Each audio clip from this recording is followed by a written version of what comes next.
Olá, estamos dando início a mais um programa Debates Le Monde Diplomatique Brasil, uma iniciativa do jornal Le Monde Diplomatique Brasil, em parceria com a TV PUC, com o canal universitário e com a TVT, a TV dos Trabalhadores.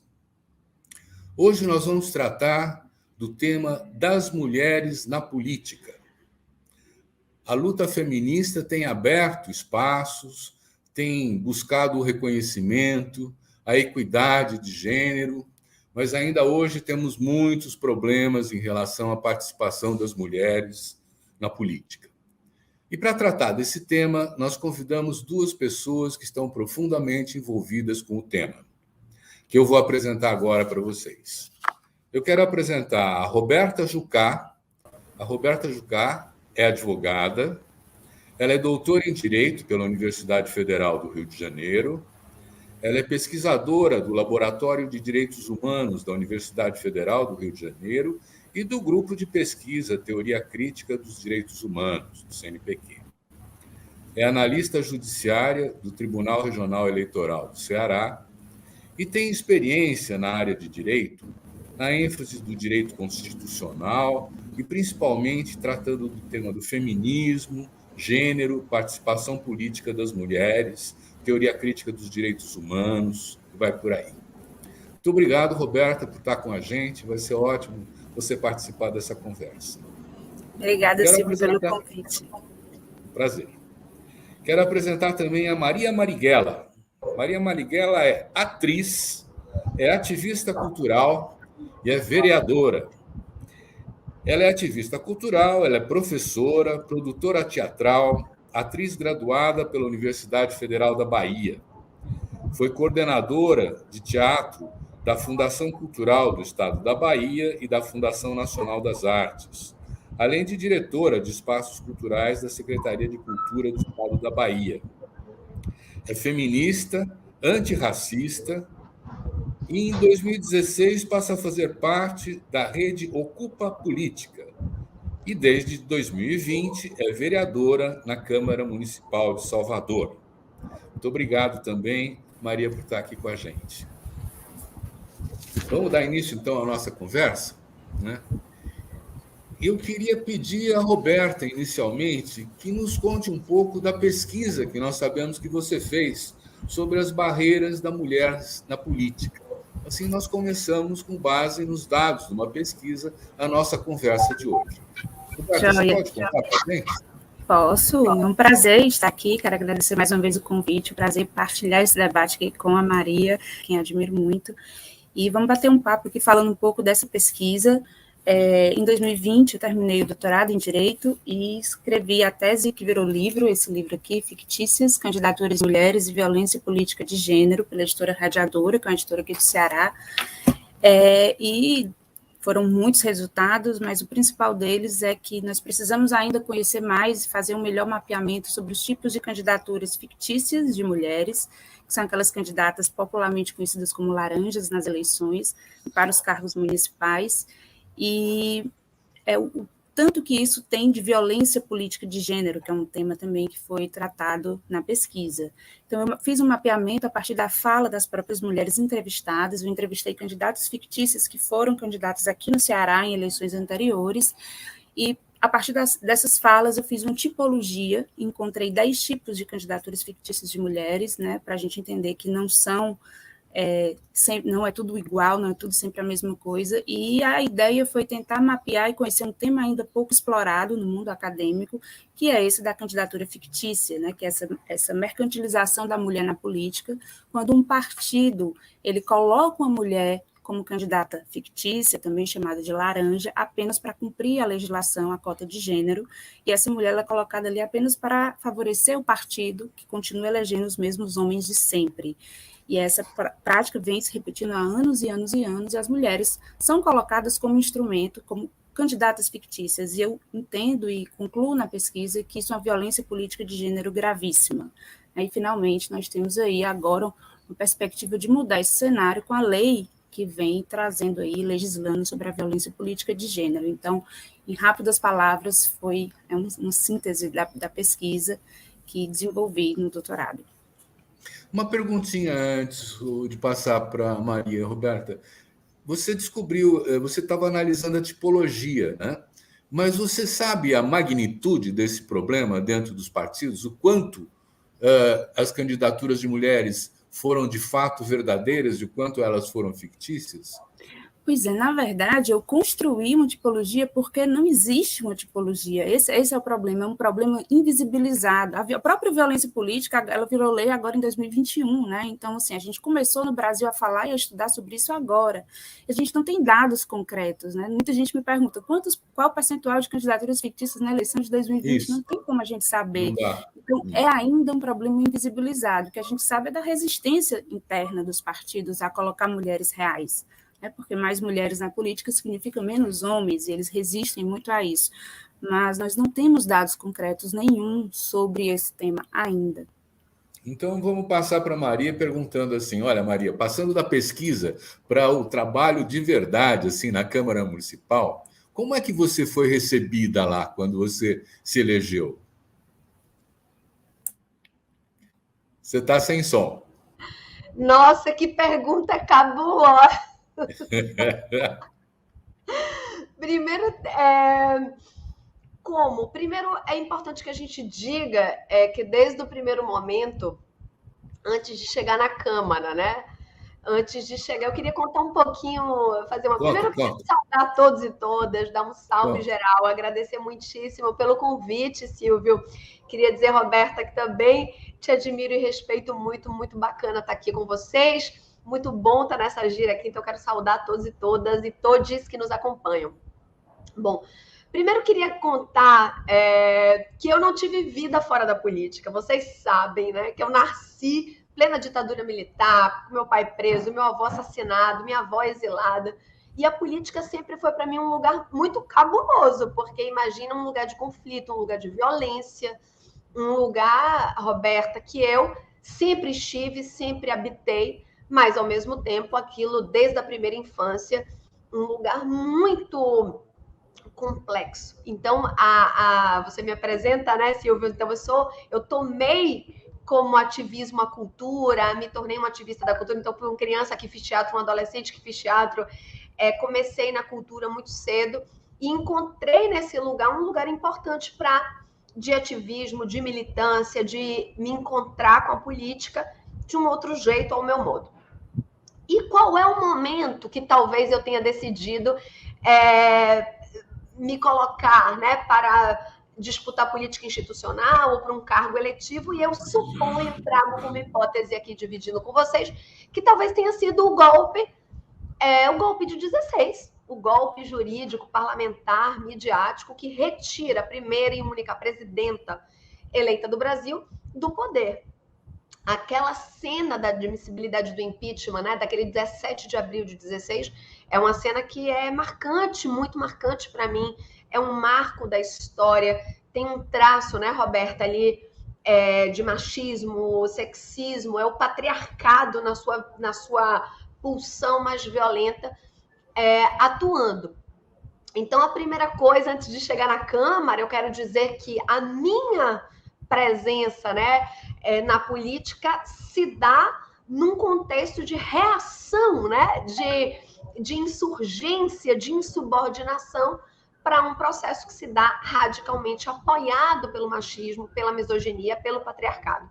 Então, acho que é muito importante falar isso. O golpe de 16 é um golpe com forte traço de sexismo, de machismo, de misoginia. Né? Então, quando hoje o presidente do Brasil, o presidente da República, quando o deputado dedica o voto dele, né, ao torturador da presidenta eleita, então sujeito objeto do processo de impedimento, e nada acontece com ele, tem algum traço que a gente precisa debater. Então, a gente ultrapassa a linha do possível, daquilo que a gente diz dos pactos civilizatórios, dos pactos dos quais o Brasil é signatário, da proteção dos direitos humanos. Então, acho que tem um componente aqui, nesse contexto, né, que nós vivemos, que precisa tratar a questão de gênero no centro do golpe, no centro do processo de ataque aos direitos como um todo. outro componente, a morte, o assassinato brutal da vereadora Marielle Franco, né? Então, uma parlamentar, uma mulher parlamentar é assassinada num processo de violência de gênero, né? Isso precisa ser tratado no contexto do ciclo político que nós vivemos. Porque só dá para falar, né, da minha presença na política, de como eu chego à Câmara, de como a gente se organiza e como nós estamos nos organizando para reagir ao fato, se a gente analisar um pouco, né, Roberto? Acho que é isso que a gente está tentando traçar. Então, qual é a hipótese que nós estamos trazendo aqui agora? Que o ciclo político, né? Então, a extrema-direita em todo mundo, né? Que o próprio capitalismo, na sua versão mais brutal, mais violenta, que é o neoliberalismo, né? O ultra-neoliberalismo, se a gente quiser dizer, então, o capitalismo hoje, né, na sua feição ultra-neoliberal, ele se apoia no patriarcado, assim como ele se apoia no racismo. Então, são duas estruturas que, de algum modo, mantêm o capitalismo na sua versão mais brutal, ou seja, essas são experiências que são mantenedoras do projeto e do processo de desigualdades em todo o mundo, e que nós, né, como mulheres e feministas, estamos e somos responsáveis por desmontar. Então, mulheres na política não são apenas mulheres que querem ocupar os espaços de poder, mas são mulheres e experiências políticas e coletivas que querem desorganizar o poder tal qual ele está constituído para promover justiça social, equidade social. Então, essa é uma, em poucas palavras. Então, óbvio que o meu processo na política e, obviamente, a minha chegada à Câmara, se é verdade, né, que nós estamos querendo desestruturar e desmontar, é óbvio que nós vamos encontrar reação. E essa reação ela é diária, não só no encontro da Câmara, mas é no encontro com o partido, no encontro com outras forças, no encontro na rua, o encontro de quem quer confrontar o poder, que acumula, que explora e que patrimonializa a política. Ou seja, a política não é patrimônio de ninguém. A política é uma experiência grande, elevada, magnânima de viver em sociedade. Mas a política hoje, como ela está constituída, é uma experiência que quer manter os poderes como eles estão constituídos, e nós queremos desorganizar o poder, inventando uma nova maneira de fazer política que seja capaz de promover justiça. Então, não é fácil essa jornada. E a primeira hipótese que eu levanto para vocês é dizer assim: todo mundo me disse, se você não fizer isso, você não ganha eleição. Se você não fizer isso, você não ganha aliados. Se você não fizer... Então, a primeira coisa que nós, quando vamos, né, e nós eu digo mulheres, mas não só mulheres, negros e negras, LGBTs, sujeitos da cultura, os desorganizados, os precários, né? Ou seja, esse conjunto que faz política, que tem a política no centro da sua vida, mas que não está exatamente no poder, quando vai disputar esse espaço, a primeira grande oposição que a gente enfrenta é essa de nos desdizer, como se nós não conhecêssemos a política, como se nós não soubéssemos como é a política, como se houvesse um jeito específico dado, previamente organizado de fazer política. E quando nós dizemos não, nós vamos fazer e diz assim, e vamos fazer do nosso jeito, e vamos fazer organizando os desorganizados, e vamos fazer promovendo outra linguagem. Por exemplo, sabe uma linguagem que todo mundo quis que eu aderisse, que eu nunca aderi? A linguagem da violência política. Então, as pessoas querem me perguntar, por que você não depõe contra uma figura? Por que você não responde? Por que você... Eu falei, porque não me interessa a violência política. Porque não me interessa responder a violência política com violência de linguagem, né? Criando E eu estou falando de, muitas vezes, o campo oposto, né? O oponente. Eu falei, eu não quero tratar o meu oponente com uma linguagem de violência. Eu não quero atacá-lo, né? Na sua moral, na sua... Eu quero debater, eu não quero atacar. Então, o tempo inteiro, Silvio, a gente era levado a fazer as coisas de um jeito previamente constituído, em que eu dizia, bom, se vocês sabem tanto o que fazer, por que não está dando certo, né? porque as transformações não vêm. Então, estar nesse espaço é também criar uma espécie de divergência que desorganiza um pouco, e óbvio que isso não vem sem reação. Então, para terminar e responder, então isso então desde o primeiro dia, tinha um lugar esperado para mim, né? Então eu teria que aderir a uma oposição previamente organizada, a um conjunto de partidos previamente estabelecidos, né? Uma coligação, tinha um conjunto de coisas e eu, por quê, né? E por quê? E por quê? E a gente não pode fazer assim, a gente não pode fazer assado, e a gente não pode fazer diferente, a gente não pode... E por quê? E por quê?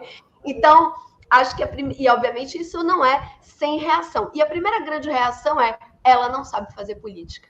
E nós sabemos fazer política. Eu nasci na política, né? Represento a tradição política que eu modestamente digo das mais elevadas que tem na experiência política brasileira, e muito me honra, e nós teremos mais mulheres na política, teremos a diversidade do povo brasileiro na política, e estamos fazendo política muito bem. Obrigada. Olha que bom começo, hein? Roberta, nós temos um desafio, né? A Maria colocou com paixão, né, a sua luta cotidiana. Sim. E a gente não consegue ainda perceber quais são os obstáculos que a mulher encontra na política ao participar dela, né? Você como pesquisadora, tem alguns elementos sobre isso?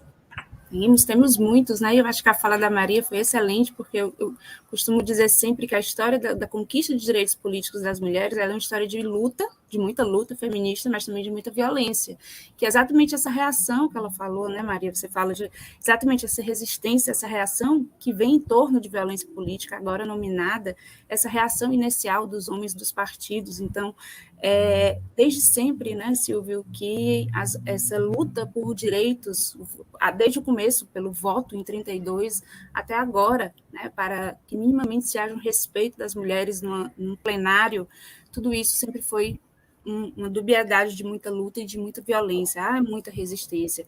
Mas nós temos muitos obstáculos. Eu acho que, historicamente, o mais... digamos assim, complexo de se entender a histórica relação de poder desigual entre homens e mulheres, né? Desde sempre, na história ocidental, homens e mulheres foram colocados em campos separados, a esfera privada para as mulheres, a esfera pública para os homens.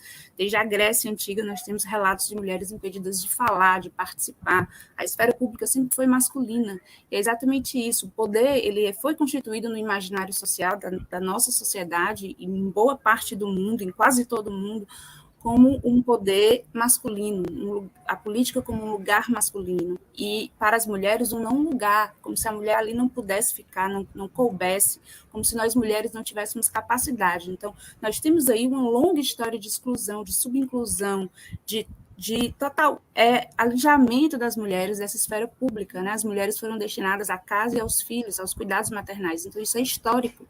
E a gente não pode desconsiderar isso para entender por que somos subrepresentadas até hoje. Então, nós temos uma média de 16% de mulheres no poder legislativo e de 12% nas prefeituras, ainda hoje em 2022, mesmo com a lei de cota, colocando a legislação de cotas aí como uma ação afirmativa primeira para tentar uma equiparação desde 2009 no Brasil, e a gente não consegue chegar em 30% de mulheres no poder legislativo, por exemplo, a gente não consegue chegar a 15% de mulheres prefeitas em todo o Brasil. Isso é muito sério. E por quê? Porque há essa resistência, né? Então nós temos muitos obstáculos, e talvez um dos maiores seja essa resistência inicial dos partidos a chegada das mulheres, porque o que acontece é que as mulheres vão para os partidos, muitas vezes de forma fictícia, né? Lá na Justiça Eleitoral a gente tem muito contato e sabe de casos, de relatos que mulheres são filiadas fictícias.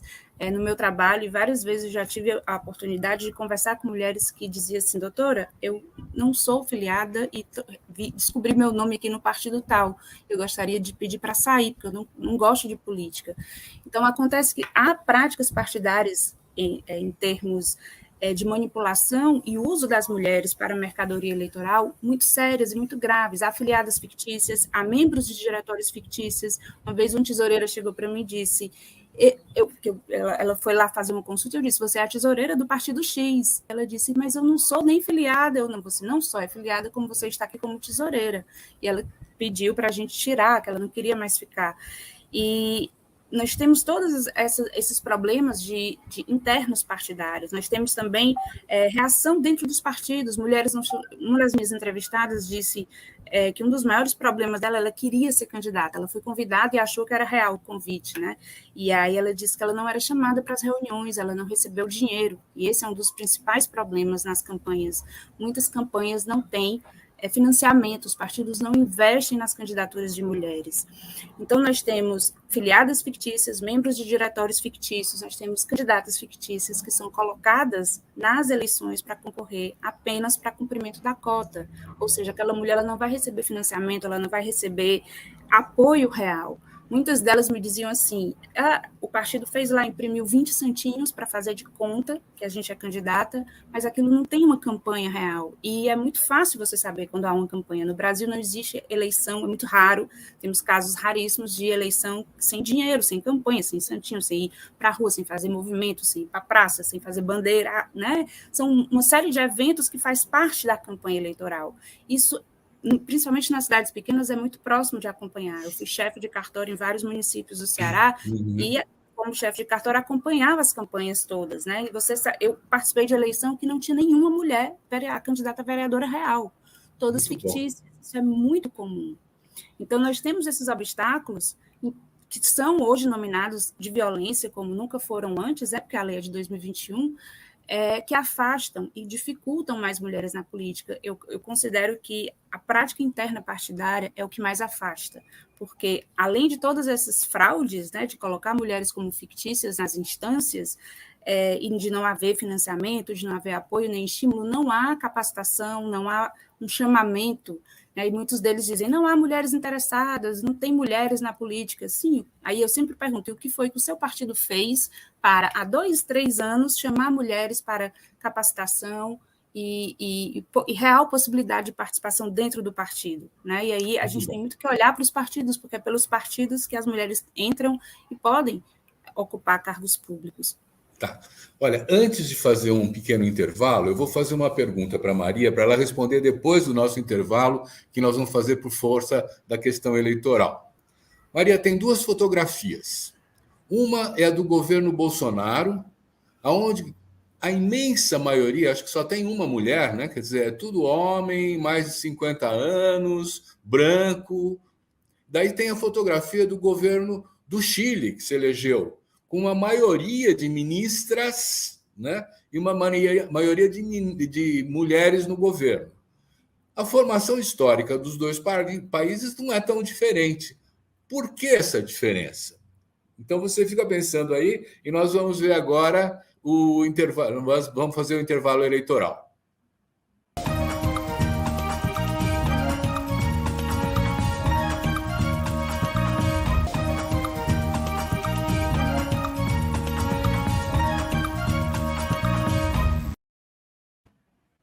Então, Maria, o que você acha dessa diferença de fotografias? Tá sem som. Segunda vez. Comecei falando no outro bloco que a agenda feminista, né, os feminismos, eles se articulam exatamente com uma agenda de direitos. É óbvio que um projeto conservador, com traços autoritários, com traços, né, que se apoiam no patriarcado, no sexismo, na misoginia, na violência, no ataque ao direito aos trabalhadores e trabalhadoras, ele vai ter essa fotografia, porque essa é a fotografia no mundo que mantém o mundo como ele está hoje, né? Quando você pensa uma agenda progressista, de direitos, de futuro, que recorre a um outro pensamento sobre trabalho, um outro pensamento sobre agenda ambiental, que articula a soberania de uma outra maneira, que vai pensar, por exemplo, a própria força militar, né? Para que serve a força militar agora, né? Tendo na ministra do Chile a neta de Pinochet, e essa é uma comparação que todo dia no Twitter alguém brinca comigo. E, obviamente, essa é uma agenda feminista. E óbvio que para ter uma agenda feminista, nós precisamos recorrer às mulheres e às suas experiências políticas e históricas. Então, essa é o principal, acho que essa é a principal diferença de fotografia. É impossível hoje em todo mundo afirmar direitos, uma agenda de distribuição, uma agenda que incorpore, inclusive, o meio ambiente. Gente, uma pausa aqui. Quem é que carrega água no mundo todo? As mulheres. Se você vai falar de floresta, se você vai falar de água, se você vai falar da divisão de trabalho, se você vai recorrer ao trabalho de cuidados como uma expressão de trabalho de século XXI, como reposicionar, dar equilíbrio, né, Roberta, a essa agenda, você precisa recorrer às mulheres. E é por isso que a Espanha tem a sua ministra do Trabalho, né, o Chile também tem a sua ministra da Defesa. Nós não podemos mais ter as forças armadas, né, a força militar de um país incidindo sobre civis. E quem é, né, que tem sido vítima dessa força militar incidindo sobre civis? Mulheres, mães de manguinhos. Então, o mundo está guinando, está nessa movida, e essa agenda de século XXI, sem mulheres, é absolutamente impossível. Nós tivemos um exemplo agora, Silvio, muito importante, que foi durante a pandemia. Mulheres líderes em todo o mundo foram as principais líderes que conseguiram melhor responder à pandemia. Não só na questão sanitária, mas na questão dos cuidados, quando você fala, por exemplo, a questão de distribuição de tarefas, a questão laboral, se as crianças vão ou não para a escola. Essas respostas dadas à sociedade foram melhor respondidas pelas mulheres líderes e os países que tinham mulheres à frente dessa coordenação avançaram mais, tiveram melhores resultados, números, dados, que talvez Roberta os tenha aí à mão. Essa que é a agenda do futuro, isso que está sendo colocado. Por outro lado, e é esse que é a crise, esse que é o conflito, nós temos uma força conservadora, uma força fundamentalista, uma força a força da extrema-direita. Nós hoje temos uma força da extrema-direita abrindo espaço em todo o mundo para que o projeto ultra-neoliberal ele passe, né? Para que ele se afirme. Esse mundo está em disputa, né? Uma disputa de um mundo por direitos, por igualdade, por justiça social, e esse mundo, o mundo do capitalismo, que quer se afirmar usando os recursos da extrema-direita, que são os recursos do fundamentalismo, do conservadorismo, da interdição do debate público. A gente está vivendo no Brasil pautas como homeschooling, é uma pauta ultra antifeminista, né? A gente está vivendo a pauta, por exemplo, da educação sendo atacada agora com esse recurso de chamado a mensalidades, né, na universidade. Essas são pautas do patriarcado. Essas são pautas da manutenção dos poderes. É uma pauta da acumulação do capital. É uma pauta da exploração do trabalho. E essa pauta não combina com uma agenda de distribuição, essa agenda que vai recorrer a outras linguagens de liberdade, distribuição, de um outro modelo, inclusive, de desenvolvimento. É isso que está disputa em todo mundo. Só para terminar, o professor Antônio Cândido tem uma frase que eu gosto muito, ele diz que o socialismo foi vitorioso. É uma frase muito do século XX, eu acho, né? Ele fala do século XX como o socialismo, como a vitória, porque conseguiu dar... eu não me lembro agora a frase que ele usou, se a gente puder até recorrer, mas ele diz que tira a brutalidade do capitalismo, né? Foi o socialismo em todo mundo que conseguiu tirar a brutalidade do capitalismo. Eu diria que para o século XXI é o feminismo, os feminismos, né, na sua pluralidade, bem como a agenda antirracista, que são hoje as agendas que mais propõem direitos e desorganizam o capitalismo como ele está organizado hoje. Essas agendas é que tiram a brutalidade do capitalismo vigente no Brasil e em boa parte do mundo de maneira majoritária, e é isso que está em disputa. Então, uma fotografia que ataca direitos da barbárie e uma fotografia que recorre ao campo progressista, essa é a fotografia que está em disputa hoje no mundo. E quem não entender isso, né, a organização política que não entender isso vai perder espaço na história, quer queira ou não. E por isso que nós estamos debatendo aqui hoje. Ter mais mulheres na política é recorrer à civilização contra a barbárie. Muito bom. Roberta, então a gente precisava corrigir esse nosso título do debate. Não é as barreiras das mulheres na política. Seria a barreira do feminismo na política? Não, acho que as barreiras, muitas barreiras, eu prefiro as barreiras das mulheres na política, e talvez a violência política de gênero, eu vejo muito todo esse tipo de barreira como uma espécie de violência política. É importante a gente falar disso, porque na Bolívia, por exemplo, desde 2012 se fala disso, né? Existe a lei na Bolívia desde 2012, na OEA em 2017 já se tinha uma lei modelo, e o Brasil só em 2021 trouxe uma lei, que é a Lei 14.192, dispondo sobre a violência política. Não que lei resolva tudo, né? Nós temos inúmeras leis no Brasil e sérios problemas graves, e em termos de violência contra a mulher, a Lei Maria da Penha está aí para isso. Mas é um avanço e é uma conquista, e eu penso que essa lei ela veio para nominar e trazer para a cena do debate essa violência política que sempre existiu na história da conquista de direitos das mulheres, mas nunca foi considerada, né? E agora nós temos aí um crime, é crime assediar, constranger, humilhar mulheres no âmbito político de uma maneira que interfira e prejudica o exercício de direitos de mulheres candidatas ou mulheres eleitas, né, detentoras de mandato eletivo. E isso é um avanço importante que precisa ser dito, precisa ser falado. Então, eu penso que o melhor tema do debate é, sim, as barreiras das mulheres na política. As violências políticas de gênero, finalmente legisladas e mais protegidas, de certa forma, porque é uma proteção quando você criminaliza isso, para que as mulheres possam finalmente exercer a política da forma como elas devem exercer. Isso, a Maria falou isso algumas vezes, é importante a gente pontuar.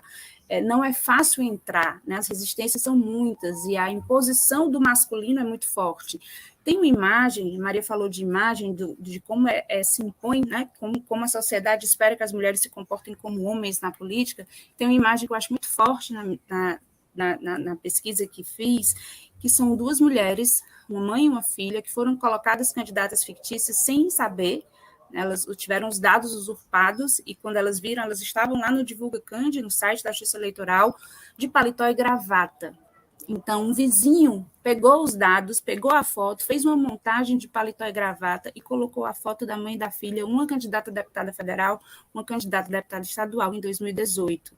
Isso foi um caso real, concreto, aqui no Ceará, julgado pelo tribunal, e que estarreceu todo mundo, porque mais do que você ficar sem acreditar que ainda hoje, em 2018, os partidos fazem isso, colocam mulheres sem que elas saibam como candidatas, ainda colocaram de paletó e gravata, ou seja, uma vestimenta masculina. A mulher, para servir ali para os partidos cumprirem a cota de gênero, para servir para isso, só para isso, entre aspas, elas ainda precisam parecer com homens para elas terem respeito. Então, eu acredito que há muitos obstáculos que precisam ser ditos, e acho que a gente precisa tratar disso de uma forma mais séria, de uma forma como violência política. Eu acho que um dos grandes benefícios disso ser legislado e criminalizado, não só na lei, mas na todas as legislações das eleições agora de 2022, como a resolução do TSE que trata da propaganda também traz esse crime, né, para dentro da propaganda eleitoral, das campanhas, protegendo as mulheres nas suas campanhas. Isso é um ganho muito, muito bom para que a gente possa dar mais seriedade a esse tipo de conduta, né? E a gente passa para vários tipos de violência, como a ameaça, a proibição de entrar no plenário, como as deputadas federais viveram isso há um tempo, interrupção de fala, assédio, todo tipo de agressão física, o assassinato da Marielle, enfim, as violências todas verbais e da mídia, né? O que a presidenta Dilma sofreu à época de violência, com aqueles adesivos horrorosos nos carros. São muitos tipos de violência política que finalmente precisam ser melhor debatidos e nominados. As pessoas não sabem que isso é uma violência política e que agora, né, estão aí com a proteção do direito brasileiro, com essa lei que vem criminalizando essas condutas. Eu acho que isso é um avanço que precisa ser dito. Então, eu penso que sim, estamos falando aqui dos muitos obstáculos das mulheres na política e que o feminismo, todos os feminismos, isso é muito bom de ser pontuado, e como a Maria muito bem falou, nós não podemos tratar todas as mulheres da mesma forma, né? A luta das mulheres negras e periféricas, ela é muito maior e muito mais difícil do que mulheres brancas de elite. Isso na pesquisa ficou muito claro. As mulheres candidatas reais eram sempre brancas da elite dos municípios pequenos, e as mulheres candidatas fictícias eram sempre mulheres negras e periféricas. Isso tudo é muito importante de ser dito, e eu acho que temos muito pela frente. Muito bom. Maria, bom, a gente já está vendo em alguns parlamentos aí até a expulsão do Mamãe Falei, né? Quer dizer, por conta dessa questão da defesa dos direitos da mulher, né? Mas eu fico pensando assim, tradicionalmente as elites ocupam o parlamento para preservar os privilégios e por isso não tem tanto interesse em fazer um trabalho de base, não é? Quer dizer, em entrar para a sociedade, conversar com todo mundo, recolher uma agenda para disputar no parlamento, né? Como é que tem sido o seu mandato nesse sentido? Quer dizer, você está olhando mais para o que acontece dentro da Câmara ou você está olhando mais para o que acontece fora da Câmara? Sempre fora, gente. Sempre fora. Os movimentos, eles precisam ser sempre de fora para dentro. Óbvio que nós somos, né? Entendemos o papel das instituições, defendemos as instituições, mas é um óbvio, as instituições precisam responder às necessidades do seu povo e da sua gente. Marighella tem um texto que eu adoro, que às vezes eu conto, que no seu livro Por que Resistir à Prisão, um livro que ele escreveu quando foi baleado, em 64, que ele diz assim, o problema do Brasil, e não só do Brasil, né, que a democracia brasileira tem um conteúdo de elite. Então, se a democracia brasileira tem um pecado original, né, um conteúdo de elite, significa que as suas instituições democráticas, também, quando democráticas, elas trazem em si esse conteúdo, e o nosso papel é democratizar as instituições e, nesse sentido, popularizar as instituições. As instituições brasileiras precisam guinar, elas precisam ser torcidas a responder aquilo que é um anseio popular. E qualquer mandato democrático que se preocupa com a distribuição, que se preocupa com uma agenda popular e democrática, tem como princípio ser esse espaço da invasão mesmo, como Carmen Silva diz, da reintegração de posse. Essas instituições precisam promover a democracia e, portanto, precisam ser a voz da população, né? Então, o nosso mandato ele é radicalmente comprometido com a escuta da sua gente, do seu povo, daqueles que hoje são excluídos e excluídas do processo político. Então, essa é a nossa tarefa, não tem a menor dúvida. Nós vivemos um projeto e um processo político no Brasil que quer criar um caos institucional. Eu sempre alerto muito isso. E tentam se apresentar na vida pública como antissistema, né? Então, a gente tem um projeto que diz que depõe contra o STF, que depõe contra as instituições. Nós não, nós defendemos as instituições como instituições que precisam promover justiça, democracia, direitos, desde que elas possam ser popularizadas. E aí a gente está falando dos parlamentos, a gente está falando dos tribunais, do sistema de justiça, das universidades, a gente está falando de todo esse conjunto e cabe a nós fazer esse papel do dentro e fora, né? De instituições que sejam porosas, de instituições que sejam permeáveis àquilo que é o grande chamado da população, como está bem tratando aqui Roberta, que muitas vezes nós encontramos dentro dos próprios partidos, ou dos movimentos tradicionais, ou mesmo dos sindicatos. A gente está falando de instituições, né, que têm muita dificuldade em abrir os seus espaços, né, poros, olhos, ouvidos, para a sua... para essa ocupação, e por isso que a gente fala tanto em ocupa política, ocupação dos espaços. porque acho que é um dentro e fora o tempo inteiro. É o fora incidindo sobre o dentro, e o dentro quando democrático, quanto se abrindo para essas experiências. Eu tive recentemente com Douglas Belchior, em São Paulo, e ele se filiou recentemente, né, ao PT. Eu me filiei em 2020, ele se filiou no ano passado. Hoje está aí pré-candidato, desculpa, e ele falou assim: Maria, a gente tem uma voz que na rua, né, já é muito ativa. Os partidos precisam se abrir. Já não há mais tempo de não se abrir para aquilo que tem na rua. Aí que a Roberta chama a atenção. Tem uma hora que é um espaço de decisão, né? Se abrir ou não, e nós precisamos arrombar essas portas, né? Dizer, esses lugares não têm dono, somos todos responsáveis pela abertura desses espaços. Eu acho que é isso que o nosso mandato vem fazendo, tanto naqueles movimentos que são tradicionais e são importantes, mas naquelas experiências que nem tem ainda, né?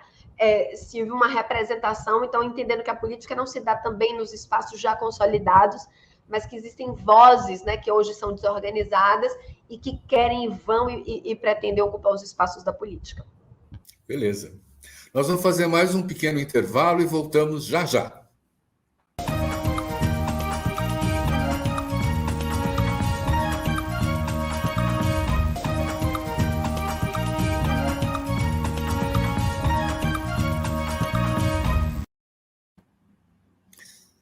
Roberta, vamos voltar para a questão das mulheres nos partidos políticos. Eu achei muito interessante você apontar, né, que a gente não tem que olhar para o parlamento, tem que olhar antes para o partido, porque senão não chega lá, né? Quer dizer, Exato. que mecanismos você tem apreciado no seu trabalho, né, da relação das mulheres com os partidos? Elas ocupam cargos de direção? Como é que é? É uma relação difícil ainda, né? Uma relação que enfrenta muita violência. Nós temos aqui no TRE do Ceará uma campanha que é Mulheres nos Partidos Políticos por Cotas Reais. E desde o começo do ano passado que nós fazemos trabalhos com partidos aqui no Ceará, e temos uma relação mais próxima com os partidos por isso, nessa perspectiva de levar a informação sobre essas violências e tentar entender um pouco essa relação. Essa relação ela é muito frágil ainda, especialmente em municípios pequenos. Aí é uma coisa que é importante falar, né? E Maria deve saber disso melhor, porque tem essa vivência partidária que eu não posso ter. As capitais, elas têm outra relação com os partidos do que os municípios pequenos. Enquanto menor o município, mais difícil é a vida partidária. A gente tem partidos com comissões provisórias e não diretórios que eles se reativam apenas no período eleitoral, e eles não têm vida, não têm reunião, nada acontece durante o período não eleitoral. E é muito difícil, né? Há uma dificuldade partidária, da vida partidária em si, independente de qualquer coisa. Quando chega para as mulheres, é mais difícil ainda, há uma resistência muito forte. Elas ocupam sim, né? E aí tanto dessa forma fictícia como de forma real, mas é muito pouco. Não existem dados consolidados de todo o Brasil, do número exato de mulheres nos diretórios, porque é muito difícil fazer esse mapeamento, já que os partidos pequenos, principalmente, e nos municípios menores, eles são muito constituídos como comissões provisórias e não diretórios, e vai mudando muito a composição. Se eu fizer uma pesquisa hoje, talvez daqui a 6 meses, os dados de percentual de mulheres nos diretórios já mudou. Há uma rotatividade muito grande por serem comissões provisórias, e isso dificulta a gente ter dados oficiais de quantas filiadas, de quantas mulheres nós temos na política, mas o que se sabe, né, em vários pesquisadores já constataram isso, e o que a gente vivencia nessa convivência com os partidos aqui no Ceará, é essa dificuldade que as mulheres têm de ocuparem cargos reais, né? Em alguns partidos, nas capitais, aqui, por exemplo, em Fortaleza, a capital aqui no Ceará, nós temos alguns partidos, né, normalmente à esquerda, tem setoriais de mulheres, e há uma participação mais ativa das mulheres, mas que muitas mulheres, inclusive, reclamam que são assuntos de mulheres para falar coisas de mulheres, e mulheres não são chamadas, por exemplo, para falar de orçamento, como se mulheres só pudessem falar sobre assuntos de mulheres. Isso Maria pode falar muito melhor do que eu.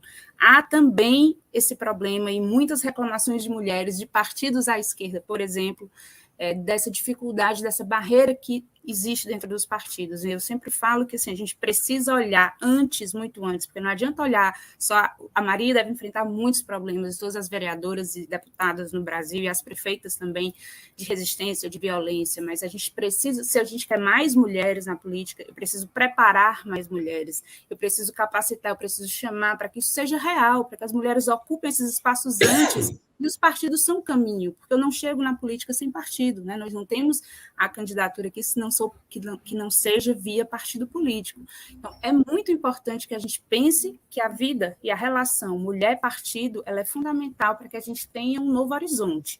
Eu, particularmente, acho, Silvia, Maria, que a gente só vai mudar essa realidade com a reserva de assento, de vaga. A lista de candidatura, como é hoje, ela não vai acontecer. Nós temos mais de 20 anos de lei de cota de gênero e os partidos continuam fraudando essas listas, fazendo mulheres fictícias apenas para cumprir cota e elegendo os homens, continuam elegendo os mesmos homens de sempre.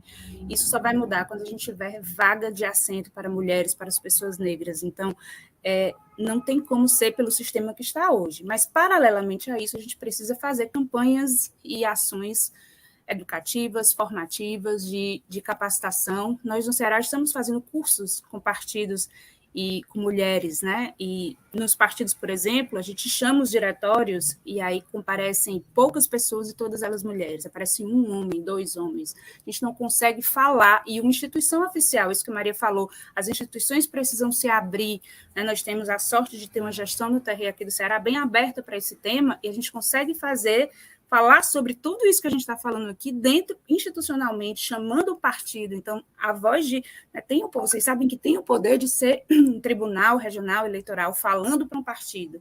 E ainda assim, a gente não consegue que os homens dos partidos venham nos ouvir, vem sempre as mulheres. Então, são muitas dificuldades, é uma luta muito longa pela frente, mas temos muitos avanços também, né? A gente vem conseguindo aumentar um pouco, mas precisamos pensar em mais práticas formativas de educação política, para que a gente possa ter isso a longo prazo, essa mudança de perspectiva. Gente, nós estamos chegando ao fim. O papo está tão bom que ele vai rápido, né? Vai correndo, aí a gente não tem tanto tempo assim. Então, eu vou pedir a cada uma de vocês, né, que se manifestem agora numa espécie de encerramento do nosso papo. E eu queria começar com a Maria. Maria, você falou que você resolveu entrar para a política depois de 2000, sempre teve na política, mas entrar no institucional assim depois de 2016. Isso me deixa muito animado, porque eu vejo uma geração jovem querendo substituir os velhos brancos da elite que sempre estão lá, não sei o que e tal. Como você vê essa próxima eleição? Tem chance de mudar mais esse cenário? Tem que ter chance, gente. Não tem chance, você tem que ter. Roberta fala primeiro uma coisa muito importante, porque eu tenho muito acordo. O horizonte é paridade. Paridade de gênero, paridade racial. Nós precisamos, para um projeto de justiça social, criar processos de paridade, de equidade. A gente está falando do gênero, entendendo daqui a pouco o gênero, não só falando de mulheres, mas de LGBTs. A gente tem um debate sobre o cis, né? A cis política. Então, acho que a gente tem muito componente aí para outra conversa, viu, Silvio? Se você nos permitir outros papos, um ciclo de conversas. Mas, sim. Então, eu acho que essa eleição 22 não é uma eleição convencional, nunca é, né? Uma eleição, mas eu digo, nós estamos agora num processo político que tem o debate da democracia no centro, a restituição democrática, a redemocratização do país. Se nós entendemos 16, como eu entendo, e estou trazendo isso aqui com muita radicalidade, que 16 há uma ruptura de processo democrático, há um impedimento, há um golpe que se dá por dentro do parlamento, a interdição do mandato de uma presidenta eleita, que tem essas características, nós precisamos, neste processo, redemocratizar, trazer a democracia nas suas formalidades, repactuar as formalidades da democracia, os ritos, os protocolos, o debate da própria política. Acho que o pleito nacional vai nos dar isso, ou seja, existe um projeto que reivindica a Constituição, um projeto que reivindica o debate político, o diálogo político, essa frente por democracia, e um outro projeto que vem atacando a Constituição, atacando direitos, atacando instituições. É isso que vai se dar na cena nacional. O que vai acontecer nos territórios, nos estados e nas proporcionais? O debate de projeto, o debate do próprio projeto de país e de nação a partir dessas sementes, né? Essas sementes mulheres, essas sementes ambientalistas, essas sementes gênero, essa semente LGBT, essa semente indígena, né? Esse debate trazido pela população originária do país. Então, acho que tem um componente aí insurgente, irreverente, que vai guinar o projeto político, não tenho a menor dúvida. E vai ter uma cena que vai tentar conter, abafar, e tem o capital, a gente não pode deixar de falar que existe o capital operando, financiando. Roberta fala muito bem. Quais são os entraves? Primeiro, a fantasia, a ficção, o chamado não real das candidaturas para cumprir um protocolo, ao descrédito em relação a essas capacidades e essas experiências, ao silenciamento, à violência, como diz Aniele Franco, né? Nós lutamos para votar, nós lutamos para sermos eleitas e agora nós temos que lutar para cumprir os nossos mandatos e as nossas experiências políticas. Então, tanto de violência, e eu queria trazer esse componente de que há uma ausência de infraestrutura. Nós precisamos falar a ausência do recurso propriamente dito, mas de infraestrutura no geral. Nos falta carros, internet, às vezes internet de qualidade para que a gente faça esse tipo de conversa e tal. Então, há contra isso o capital operando, criando, patrocinando as experiências do poder, os homens, isso que a gente já tratou isso aqui agora, mas há uma cena insurgente que convoca a todos e a todas a fazerem parte, entendendo a política como esse espaço de debate da nossa vida em sociedade. É isso que está em jogo. É uma luta da experiência do capital hoje, nessa feição mais violenta, autoritária, contra uma experiência progressista, popular, que traz novas subjetividades à política, querendo guinar esse processo. Então, é uma disputa da política, da democracia, nas suas formalidades, mas também nas suas agendas. E eu não duvido de que são mulheres, negros e negras, indígenas, LGBTs, que vão, trabalhadores e trabalhadoras de todo o Brasil, no trabalho de cuidados, nesse trabalho invisível, no trabalho precário, que vai guiar. Ambientalistas, também trazendo a pauta ambiental aí no centro do debate político, que vão guiar o projeto de desenvolvimento do Brasil para um futuro de justiça social e equidade. Muito bom. Roberta, você tem também uma impressão de que vai mudar alguma coisa nessas próximas eleições? Como é que você vê isso?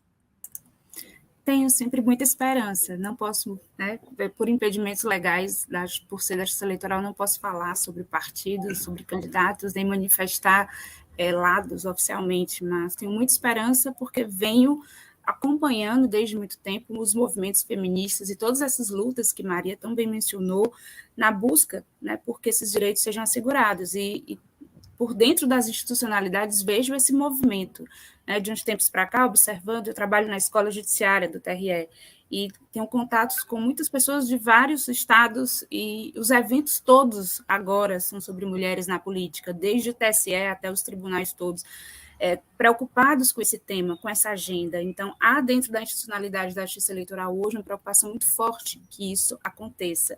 Está todo mundo muito atento.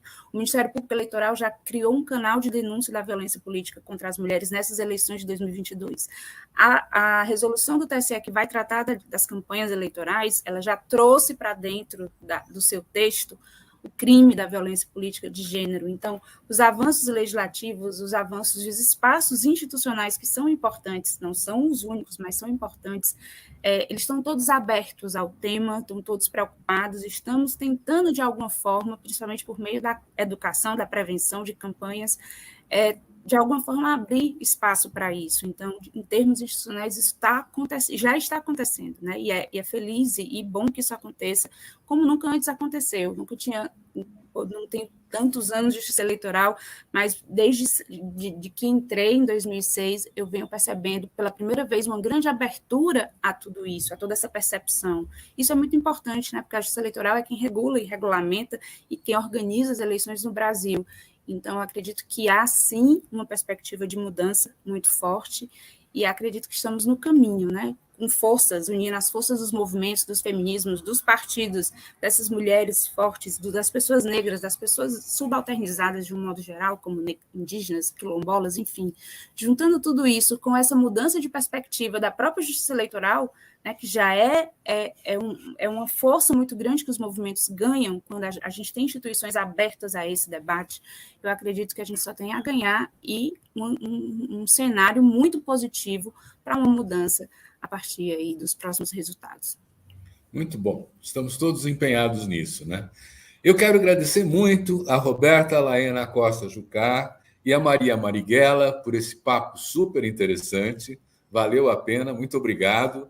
E agradecer também a você que nos assiste. Semana que vem tem mais. Obrigado.